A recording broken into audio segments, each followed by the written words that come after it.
amigo ligado na programação da TVT e você que nos assiste por um dos nossos distribuidores ou pela internet. Estamos começando o programa Brasil Consciência desta semana, uma realização do SINDICT, o sindicato que representa os servidores públicos federais do INPE, do DCTA, do CEMADEM e da Agência Espacial Brasileira. E no programa de hoje você vai ter informações sobre os estudos para que o Brasil participe do projeto Artemis com o fornecimento de tecnologia para a produção de alimentos na Lua.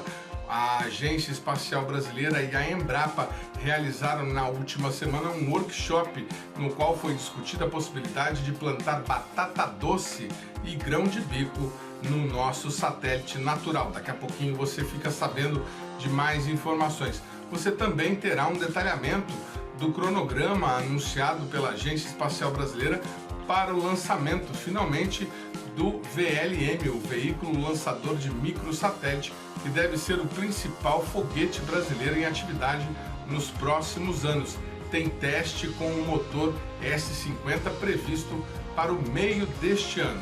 Mas antes, a gente vai falar para vocês sobre uma medida administrativa muito importante e que foi lançada no mês passado, em fevereiro, o Plano de Dados Abertos do Ministério de Ciência e Tecnologia, o PDA. E a gente está aqui com a Mariana Moura, que trabalhava no Ministério e coordenou esse trabalho. Ela não está mais no Ministério, mas vai falar para a gente como é que funciona esse trabalho e que tipo de dados o cidadão ou o pesquisador, tomador de decisão, pode encontrar no PDA. Muito bom dia, Mariana. Obrigado por você ter atendido ao nosso convite. E explica para a gente como é que é esse documento aí que você deixou durante o seu trabalho, sua passagem lá no Ministério. Bom dia. Oi, Edmond, bom dia. Bom dia a todas e a todos. É um prazer estar aqui de novo conversando com vocês.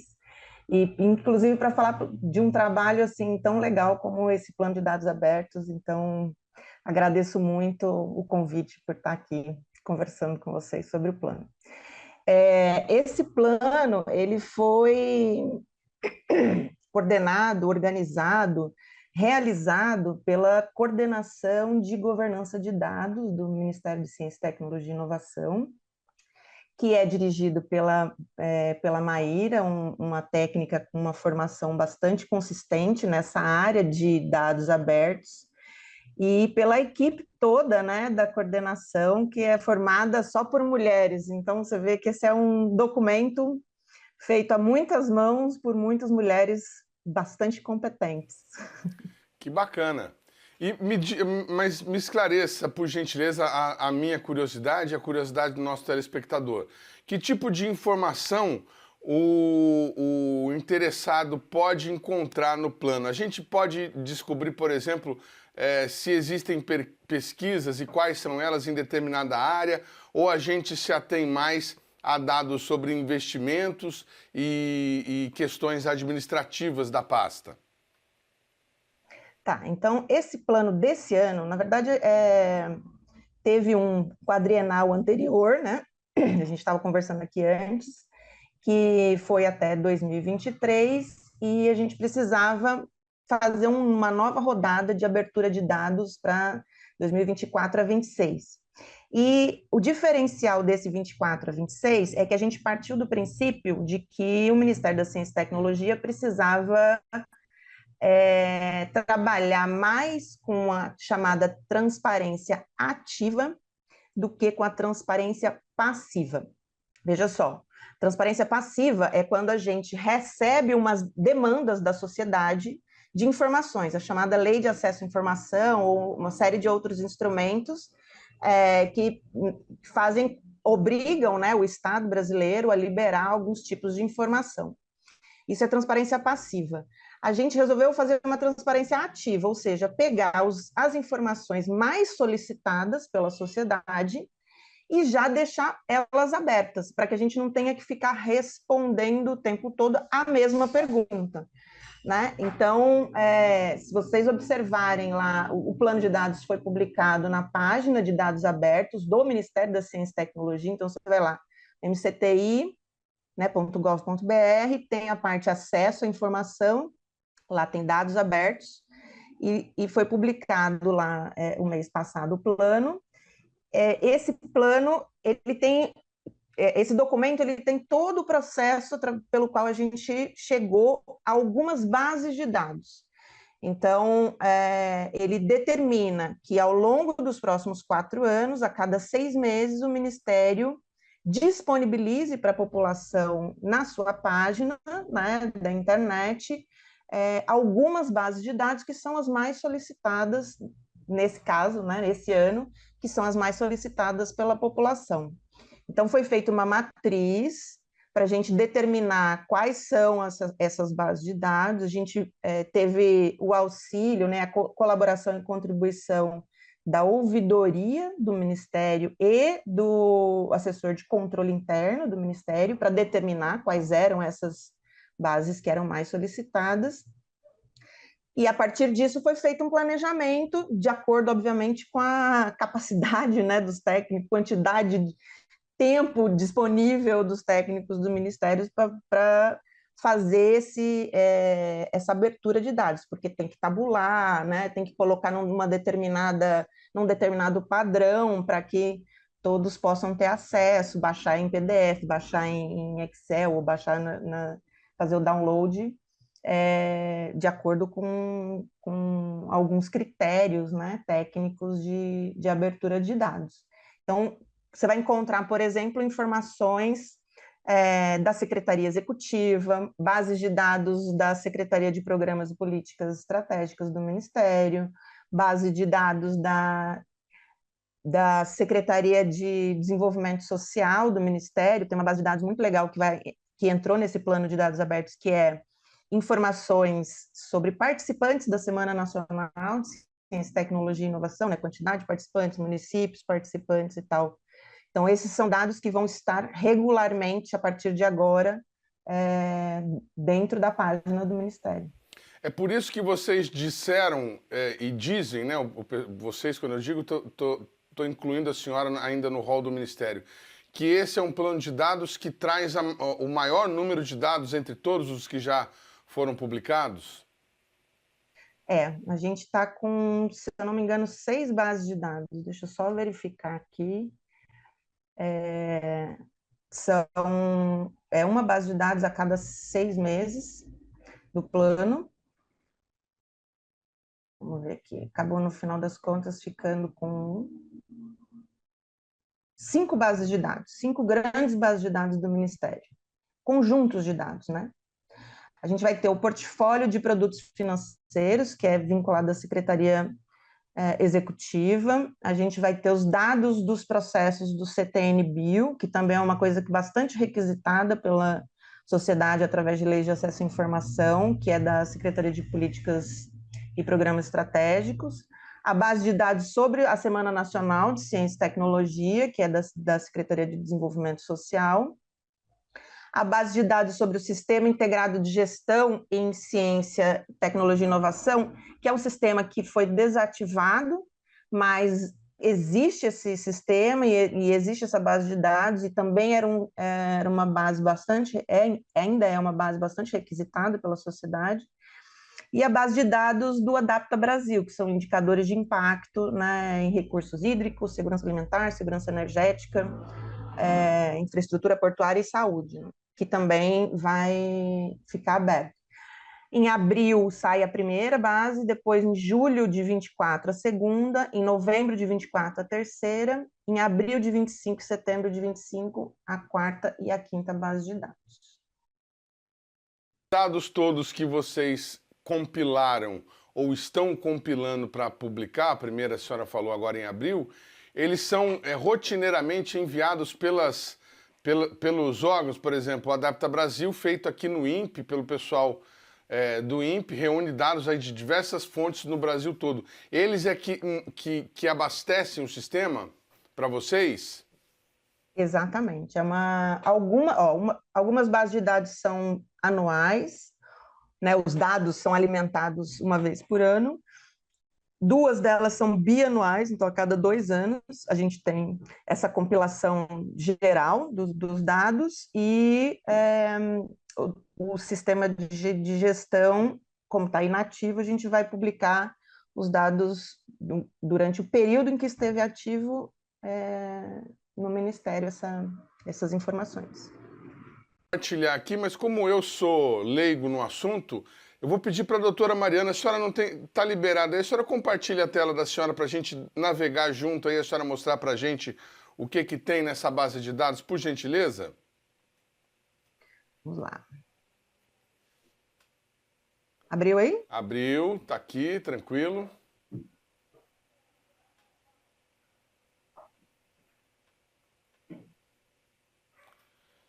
Bom, então está aqui Quadro aberta. 2, bases selecionadas para abertura versus cronograma de abertura.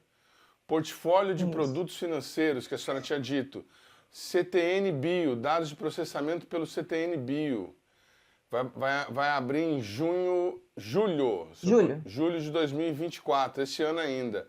Outra base prevista para setembro. Então, aí, esse, na verdade, é o plano para divulgação das bases de dados. Isso. É o planejamento, né? Na verdade, assim, esse documento, ele contém não só o planejamento de abertura, mas a descrição de como que foi feito a escolha dessas bases de dados. Então, deixa eu colocar aqui na página 9, a gente começar. Ó, na página, aqui no ponto número 5, a gente mostra como que foram os critérios da matriz que a gente utilizou para a escolha dessas bases de dados. Então, foram feitas 2 reuniões no ano passado com representantes de todas as secretarias do Ministério, né? Na verdade, o plano começou em 2023, com o levantamento de todas as bases de dados que existem no MCTI. Né? Todas as secretarias informaram as bases de dados que acompanham para poder fazer a política, né, de cada uma das secretarias. A partir dessa lista de bases de dados, que tinha quase 30 bases de dados, foi feita uma matriz para a gente escolher quais seriam abertas. E nessa matriz, cada um dos critérios, é uma matriz que é utilizada pela CGU, né? Cada um dos critérios foi dado um peso. Por isso que eu falei para você que a gente optou esse ano pela transparência ativa.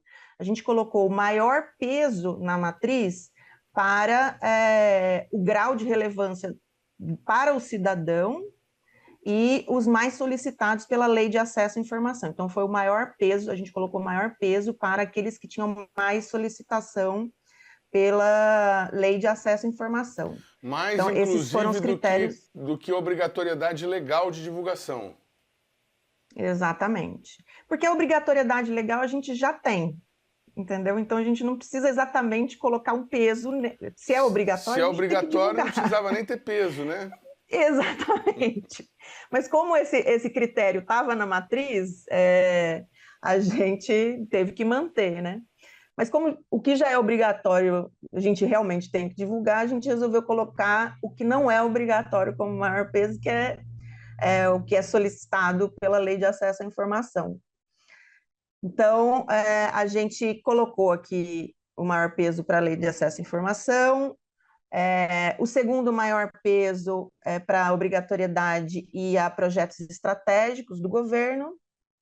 Aqui a gente tem o peso 5 também para alinhamento dessas informações, alinhamento com a Estratégia Nacional de Ciência, Tecnologia e Inovação, mas mais em função da gente estar passando por um processo de conferência, né? A gente estava conversando aqui um pouco antes, a gente está passando por um processo de conferência, a Conferência Nacional de Ciência, Tecnologia e Inovação vai ser realizada agora no mês de junho, e a ideia é que os documentos, a partir dos quais os documentos produzidos pela conferência vão ser utilizados para a nova Estratégia Nacional de Ciência e Tecnologia. Então, quanto mais informação a gente tiver em relação a dados, informações, melhor. Então, a publicação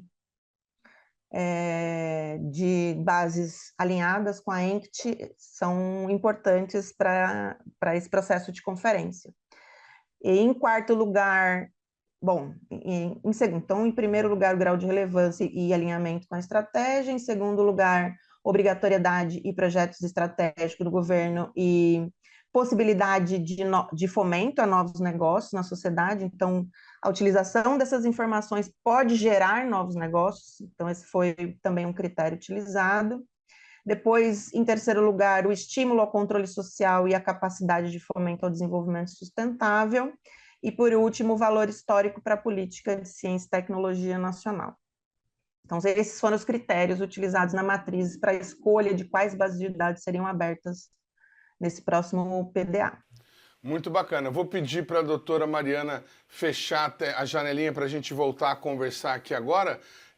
Dentro disso que você apontou aí como prioridade, quais são as bases que a sociedade mais demanda saber, por exemplo, com relação a desmatamento, com relação a investimentos públicos? O que o governo tem que ser proativo para fornecer para a população de informação? Olha, as que ficaram em primeiro lugar foi a base de dados do CTN-Bio.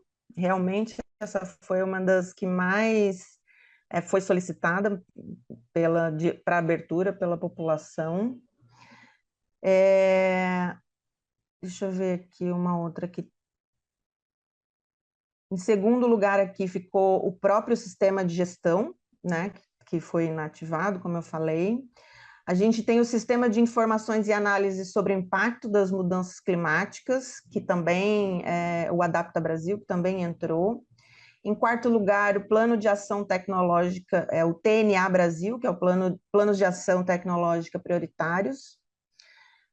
Em quinto, a Plataforma de Diagnóstico de Maturidade para Cidades Inteligentes e Sustentáveis. Em sexto, a base de dados de opções de mitigação de emissões de gases de efeito estufa. E depois, projetos de MDL, que é o Mecanismo de Desenvolvimento Líquido. Então, a gente também tem está publicado nesse mesmo documento a matriz, né? Os resultados, o que ficou em primeiro, segundo e terceiro lugar. E aí, dessa matriz, a gente definiu, aliás, a maior parte dos primeiros colocados estavam ligados a uma secretaria só, que é a CEP, né? A Secretaria de Programas e Políticas Estratégicas, ou Políticas e Programas Estratégicos. Só que, assim, não tem funcionário suficiente para fazer a publicação, né? Colocar esses dados todos no padrão de dados abertos. Então, a gente definiu que deixaria 2 bases de dados da CEP e os próximos colocados de outras secretarias entrariam na priorização de aberturas de dados, para não sobrecarregar também os técnicos, né, os servidores do Ministério de uma secretaria só nessa abertura dessa vez. Então, quem sabe no próximo plano as próximas bases de dados da CEP entrem. De vocês terem colocado como peso 5 o interesse da sociedade, essa base de dados, ela tem uma relevância maior, uma utilização maior pela população comum ou por tomadores de decisão? Porque pelos dados que a senhora está me falando aí, é um instrumento de gestão, né? É um instrumento de gestão. A gente recebe muita solicitação de dados de pesquisadores. Então, tem muita gente que faz pesquisa na área e pede essas informações para, né, fazer o seu trabalho. Pode ser utilizado por gestores, eu acho que a gente precisa, talvez, divulgar um pouco mais que essas bases de dados estão disponíveis, porque, eu vou falar uma coisa para você, Edmond, mesmo as bases de dados que já estão disponíveis no Ministério, a gente recebe pedido de lei de acesso à informação. Por exemplo, as informações sobre financiamento. As informações sobre financiamento são publicadas regularmente pelo Ministério, tem uma página específica dentro dos indicadores nacionais de ciência e tecnologia. Então, no mínimo, uma vez por ano, é atualizado as informações sobre financiamento da ciência no país. Mas a gente ainda assim recebe pedido de informação de lei de acesso à informação sobre essas bases de dados. Então, talvez a gente possa ou deva divulgar mais que essas informações estão na página do Ministério disponíveis para as pessoas terem acesso sem precisar requisitar. Estamos fazendo o nosso papel aqui para divulgar, estamos colocando na tela nesse momento mais uma vez o link aí do acesso ao Plano de Dados Abertos, o PDA, e você que é gestor de alguma maneira de institutos e órgãos envolvidos, pode aí procurar o Ministério para se informar melhor, ter acesso aos dados e também contribuir com informação. Mais uma vez, muito obrigado, doutora Mariana, pela participação aqui no nosso programa. A gente conta sempre com a sua ajuda, viu? Estou à disposição sempre. Parabéns pelo trabalho e muito obrigada pela divulgação desse plano. Agradecer aqui a doutora Maíra Murrieta, que foi quem conduziu esse trabalho excelente. O programa Brasil Consciência vai para um rápido intervalo e, na sequência, a gente traz para vocês informações sobre o andamento dos estudos da Embrapa para plantar batata doce no espaço. Um instante só, não sai daí.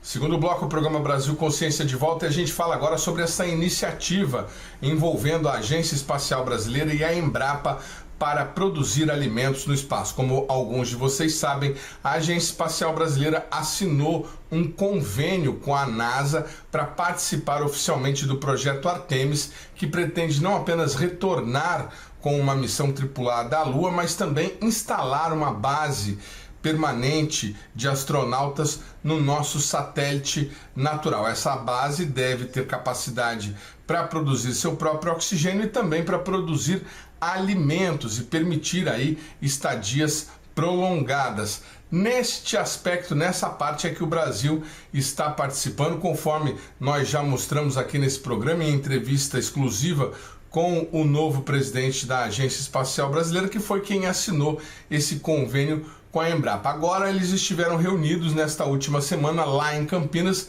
discutindo como fazer. E é para lá que a gente vai em contato via telefone e chamada de vídeo com o diretor da Agência Espacial Brasileira, Rodrigo Leonardi, e com a pesquisadora da Embrapa, Alessandra Fávaro, que vão contar para a gente um pouco sobre essa iniciativa. Boa tarde, boa noite, Rodrigo. Obrigado por você ter atendido a gente. Explica, por gentileza, por que vocês resolveram criar este evento.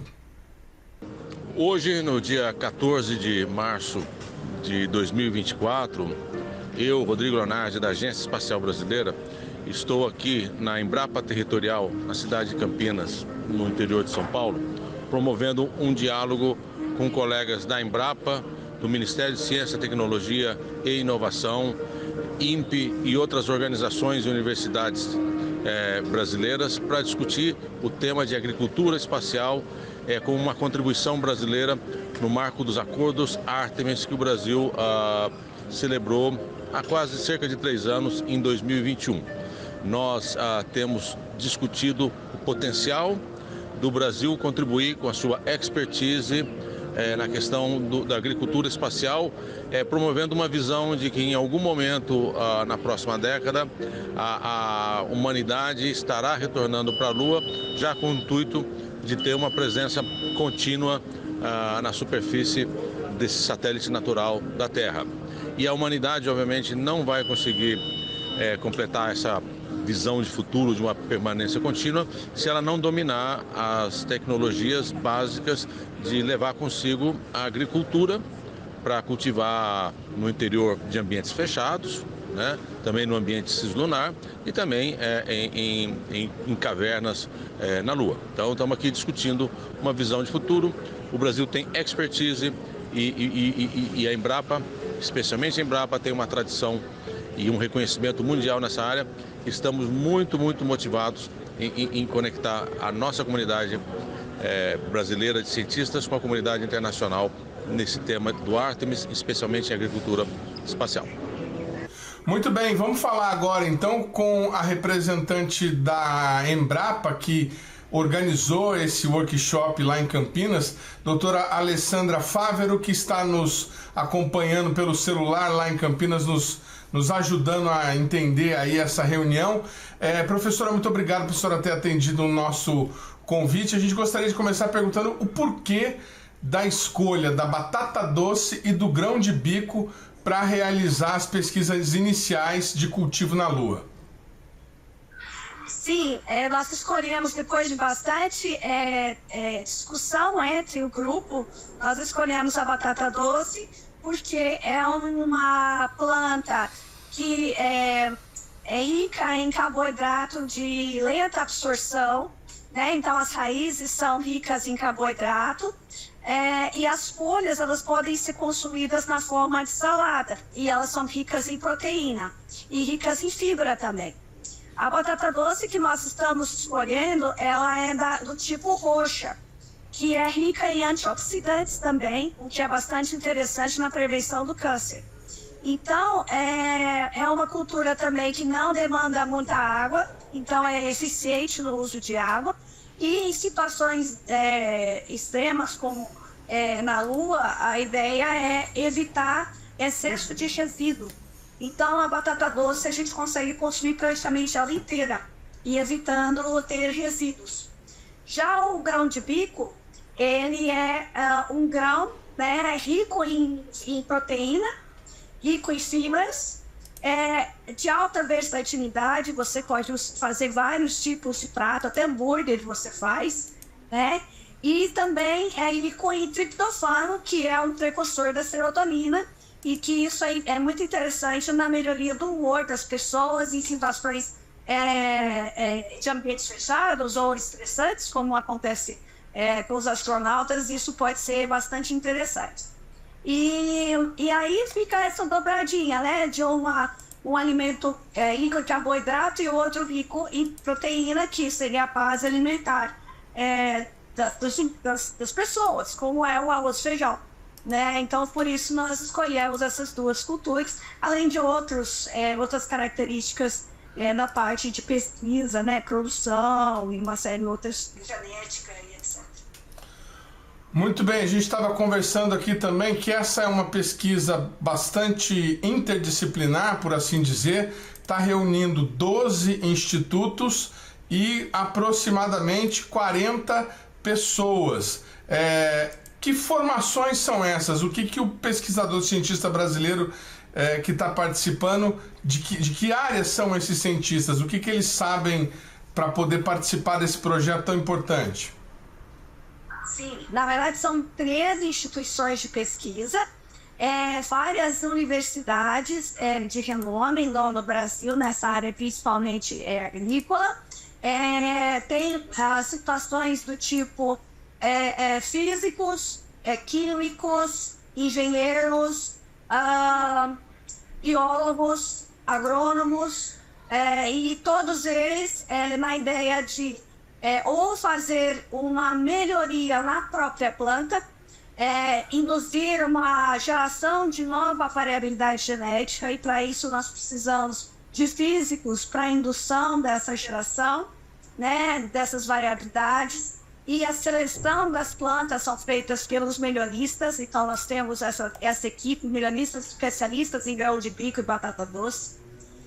Nós temos equipe que é especialista no cultivo indoor, que é um cultivo de plantas em ambientes fechados, né? Então, em aeroponia, porque a gente não vai usar solo nesse momento, então a gente vai usar água nas raízes, que a aeroponia é uma mudança da hidroponia, né? Então, é nesse sentido que tem várias vertentes, inclusive também pensando no segundo momento, numa segunda fase do projeto, testar esses materiais que foram adaptados a condições de ambientes fechados, como fazendas verticais, em situações de espaço, né? Então o INPE também está envolvido nessa linha de programar de experimentos para a Estação Espacial Internacional ou foguetes, enfim. Então tudo isso está sendo planejado. Muito bem. Uma outra questão que desperta curiosidade. Vocês estão pesquisando ao mesmo tempo as plantas, as culturas que podem ser mais mais úteis e mais adaptáveis, e também estão pesquisando os próprios módulos, né? Como construir, o que eles precisam ter e tudo mais. Como é que vocês vão fazer para testar as plantas sem os módulos? Precisa primeiro construir os módulos para depois começar a fazer os testes? Tem condições de fazer teste sem os módulos estarem prontos? Já tem alguma coisa aí, algum outro módulo parecido, semelhante que vocês possam usar? Como é que vai ser esse desenvolvimento, doutora? O que você chama de módulo seria esse ambiente fechado, esse cultivo, né, em uma, como se fosse uma caixa, né? Exatamente. Não, essas estruturas a gente já tem, né? Inclusive é tecnologia Embrapa. Existe a equipe que trabalha com fazendas verticais, já desenvolveu tecnologia, por exemplo, para cultivo de plantas, de hortaliças dentro das cidades. Existe, por exemplo, uma tecnologia que é da Embrapa e que já é uma empresa privada, em São Paulo, que é um grande container que é produzido e comercializado essas hortaliças dentro de São Paulo, né? Então, a tecnologia já existe, né? Os equipamentos, alguns já existem, outros nós precisamos adquirir, né? Durante o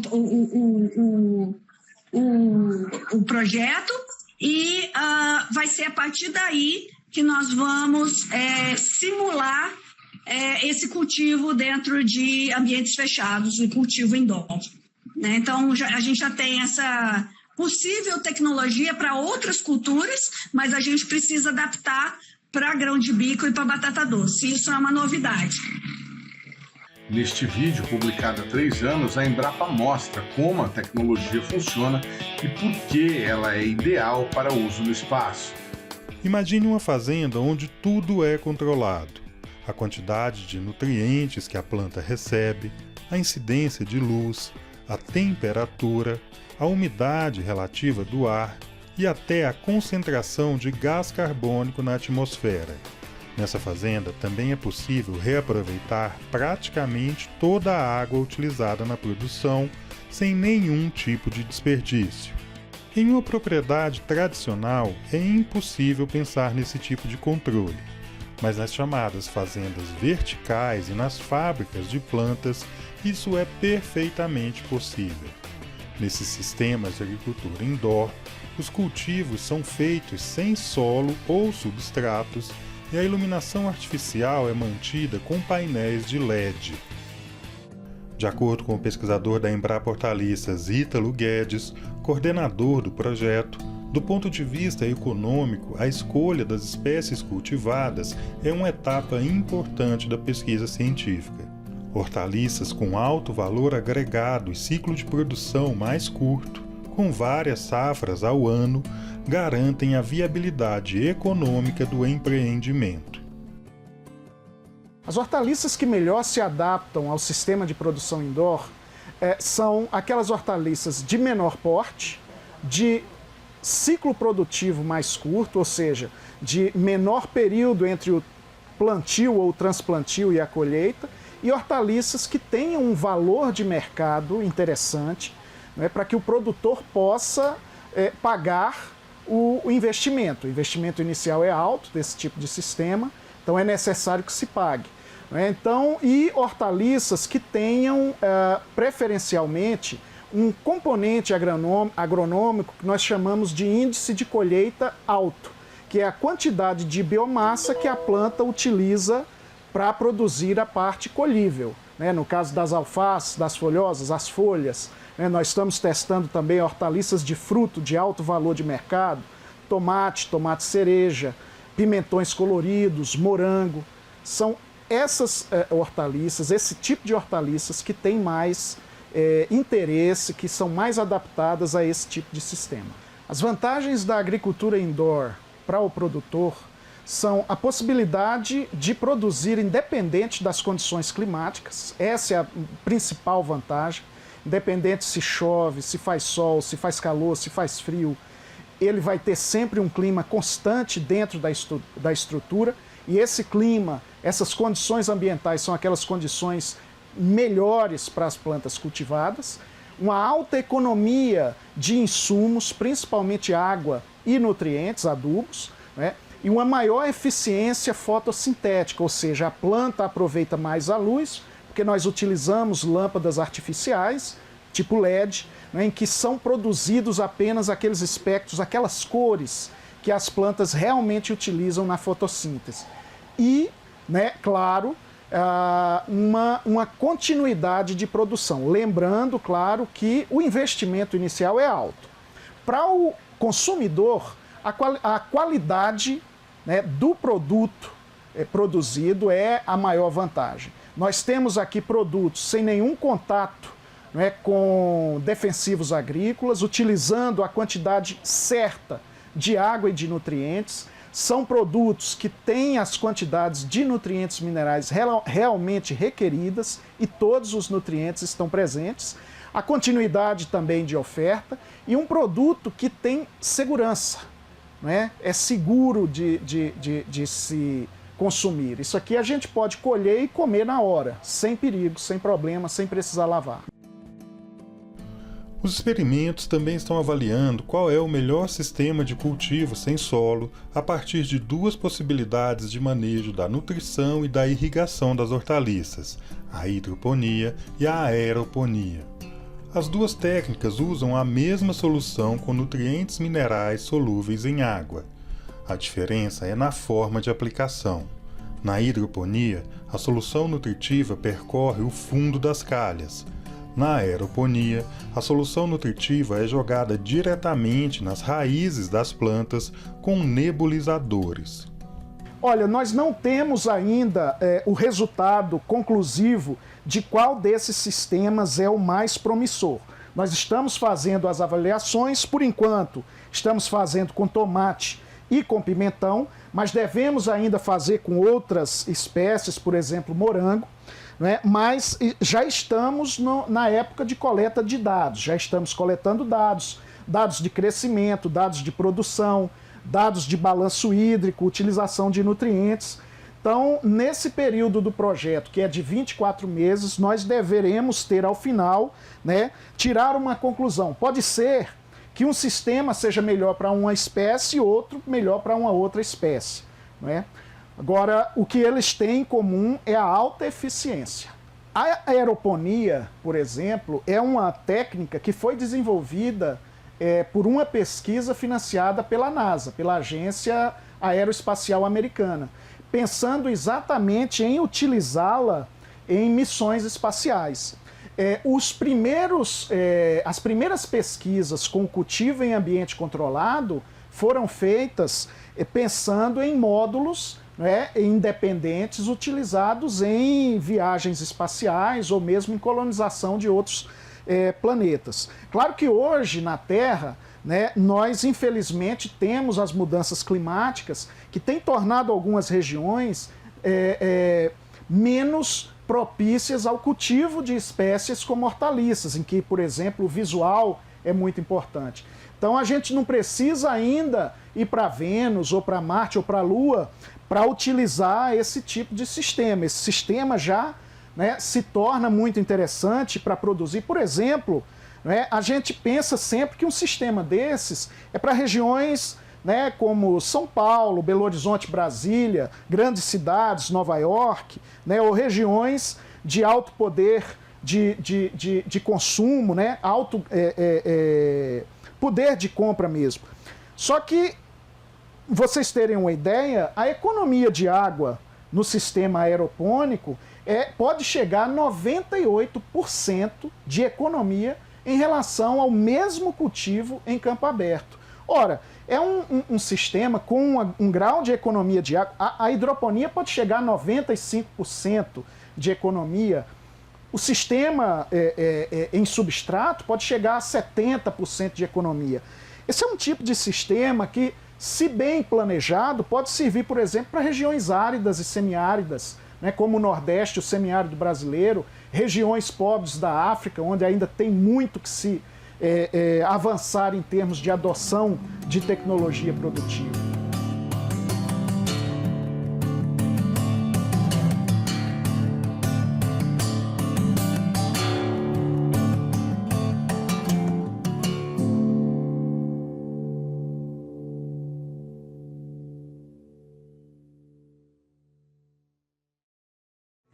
E quando é que a pesquisa de vocês deve apresentar alguma evolução, algum tipo de protótipo? Tem algum agendamento, algum calendário de avanços futuros? Com relação ao cronograma, estamos exatamente discutindo isso neste workshop. Então, a nossa visão é uma visão de futuro, de longo prazo. Em algum momento, na próxima década, a humanidade terá retornado à Lua e a gente espera que com ela seja aportada a tecnologia e a expertise brasileira na agricultura espacial e em outros temas também que nós estamos prospectando e trabalhando com outras comunidades. Dito isso, a nossa visão tentativa seria os 3 ou 4 anos em que nós faremos experimentos em laboratório aqui no Brasil. Em algum momento teremos um entendimento maduro sobre cargas úteis de interesse de agricultura espacial que poderiam ser embarcadas para a Estação Espacial Internacional, Gateway ou inclusive depositadas na superfície da Lua. E aí então estaremos discutindo os sistemas espaciais necessários para viabilizar esse tipo de missão. Pode ser um ou diversos experimentos.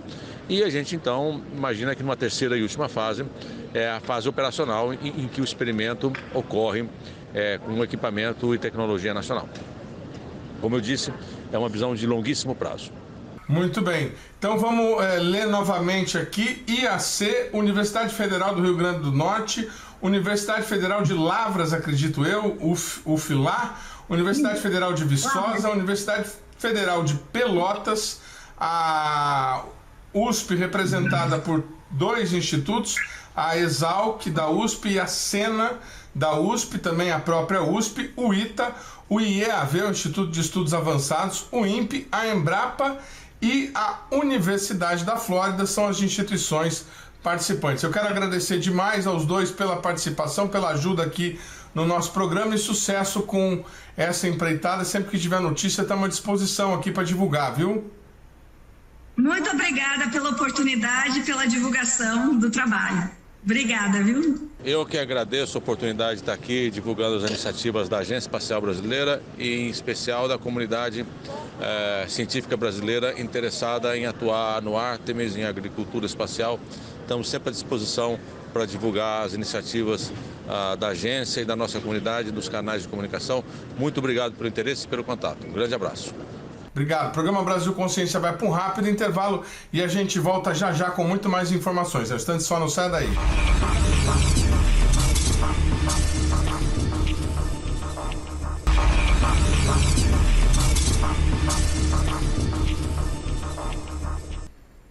Muito bem, por falar em viagem espacial, o Brasil parece estar realmente próximo de ter o seu foguete, ou pelo menos de avançar na tentativa de ter um foguete satelizador. O VLM, Veículo Lançador de Microsatélite, teve cronograma de lançamento divulgado pela Agência Espacial Brasileira. O cronograma foi divulgado por meio da Lei de Acesso à Informação e aponta que o motor foguete já foi abastecido, já foi devidamente completado com combustível pela Avibras e entregue, com previsão de entrega agora para o mês de março, na usina Coronel Abner, essa que nós estamos mostrando aí nas imagens. O foguete S-50, esse que é o motor do veículo VS-50, deve ser testado mais uma vez no banco de tiro, conforme já havia acontecido lá em 2021, no final daquele ano, no primeiro teste no banco de tiro com o primeiro motor. Dessa vez, o motor terá, além da sua estrutura física, também partes que foram desenvolvidas pelo DLR alemão, que é a saída da tubeira, que deve direcionar o foguete no espaço. O programa Brasil Consciência traz na próxima semana uma entrevista com o representante da Agência Espacial Brasileira para detalhar para a gente este cronograma, que inclui também o lançamento do Hexafly, um projeto de uma nave hipersônica na qual o Brasil está participando.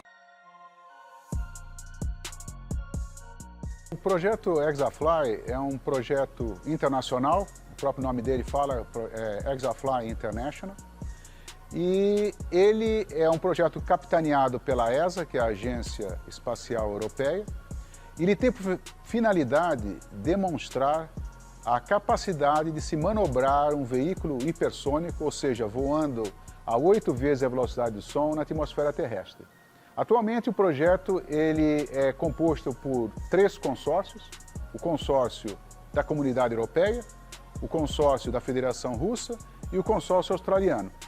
E o quarto consórcio a entrar será o consórcio brasileiro, capitaneado pela Agência Espacial Brasileira, e que nós estamos, digamos assim, nas últimas negociações que tornarão a participação brasileira oficial. Como ele vai ser lançado muito alto, em torno de 80, 90 quilômetros, a atmosfera lá ela é muito rarefeita. Então, superfícies de comando de aeronaves, por exemplo, flaps, ailerons, lemes, eles não têm efeito nenhum. Então, ele tem um módulo que ajuda ele a manobrar. Esse módulo ele possui jatos de gás frio, que enquanto ele estiver caindo e acelerando até a atmosfera sensível, que é em torno de 30 quilômetros, né, esse módulo vai estar ajudando nessa manobra. Ele se separa e aí então ele já vai estar na atmosfera sensível e vai realizar as manobras, não é? Demonstrando a capacidade de se controlar um veículo voando a 8 vezes a velocidade do som. Isso é um desafio bastante grande. E para que esse experimento seja realizado, ele precisa ser acoplado a um veículo lançador, protegido por uma coifa, não é, como essa daqui, não é? E propelido utilizando um foguete brasileiro, o VS-50, não é? Que constitui uma das contrapartidas brasileiras. A outra contrapartida é a própria campanha. O veículo vai ser lançado de Alcântara, no Maranhão, em 2021. O que nós vamos ter de volta desse projeto vai ser o acesso total à construção do veículo, à fabricação do veículo, ao projeto do veículo, e além disso nós vamos ter acesso também à campanha, porque a campanha de lançamento será feita aqui no Brasil, e aos dados de voo. Então, todas essas informações que estaremos obtendo, não é? Elas serão, de certa forma, incorporadas no projeto do 14X. O 14X ele é um projeto totalmente independente. O que nós estamos fazendo é aproveitando a oportunidade, não é, de incorporar os conhecimentos de um experimento que vai acontecer, não é, no nosso projeto. Da mesma maneira do Hexafly, nós também temos que ser capazes de manobrar esse veículo, porque o experimento vai ser muito parecido. Ele vai ser lançado de uma grande altitude, em torno de 80, 90 quilômetros. Ele vai acelerar, não é? Ele vai ter que ser controlado, porque ele tem que ter uma trajetória bem conhecida. E quando chegar em torno de 30 quilômetros, ele vai ter que realizar manobras quando o motor também vai ser aceso. Então, enquanto ele estiver onde não tem pouco ar, né, não tem sentido acender o motor, eu não vou conseguir queimar o combustível, que é o hidrogênio. Então, quando ele entrar na atmosfera sensível, não é, ele vai ter que ser capaz de manobrar e, ao mesmo tempo, acender o motor. Então, o desafio do 14X, obviamente, é maior do que o do Hexafly. Mas a parte de guiamento, navegação e controle são comuns aos dois. E é isso que nós pretendemos principalmente aprender no Hexafly.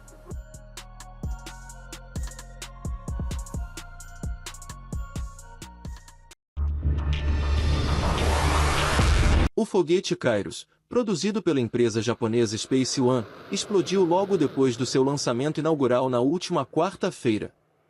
A startup tinha como objetivo ser a primeira empresa privada japonesa a colocar um satélite em órbita. Com 18 metros de comprimento, o foguete explodiu apenas 5 segundos depois de decolar da plataforma, localizada em Kushimoto, na ilha de Honshu. A empresa confirmou que o lançamento alcançou o estágio 1 da missão, mas o voo foi interrompido durante o estágio 2. Inicialmente planejado para 2021, o primeiro lançamento foi adiado 5 vezes por causa de dificuldades na aquisição de peças, atribuídas pela empresa à pandemia de Covid-19 e à guerra entre Rússia e Ucrânia. A Space One foi fundada em julho de 2018 com apoio de um grupo de investidores japoneses, Seu objetivo principal é facilitar a transição dos serviços de lançamento de satélites no Japão do setor público para o privado. Enquanto o lançamento do foguete japonês falhou, a SpaceX, empresa do bilionário Elon Musk, fez o terceiro voo teste da Starship, que foi considerado o melhor experimento com a maior nave do mundo até o momento.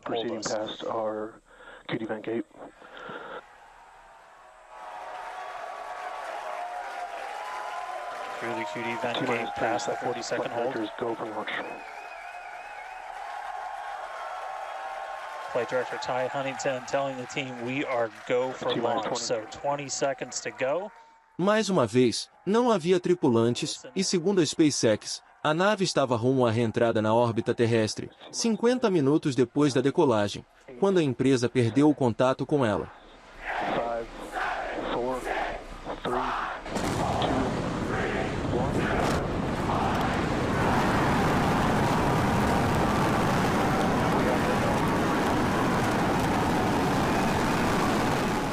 A Starship nunca havia ido tão longe e o foguete que a impulsiona nunca chegou perto de terminar sua trajetória nos 2 testes anteriores, ambos em 2023.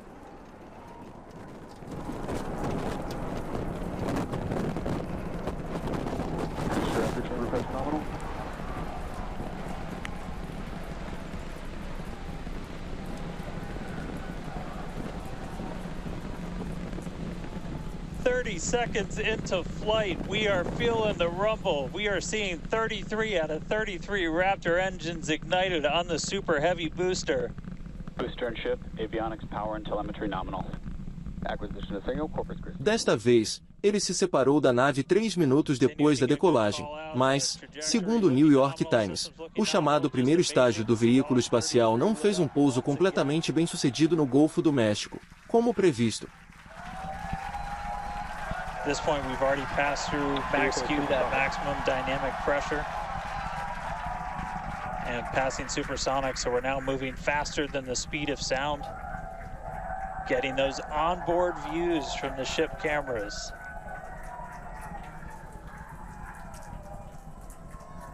Now the next major milestone is going to be a hot staging maneuver. Again, we're going to be doing that in just about 90 seconds. To do that, we're going to shut down all but the 3 center Raptor engines on Super Heavy. That'll be our MECO, our most engines cut off. And then the clamps holding the 2 stages together are going to release. Starship's second stage will ignite its engines, the RVACs first, the sea levels right after that. The sea level engines will be splayed or just kind of pointed out at about a 15-degree angle. So if you look close and we get good tracking, you might be able to see those center right after. And so those 6 engines will push Starship off of the booster.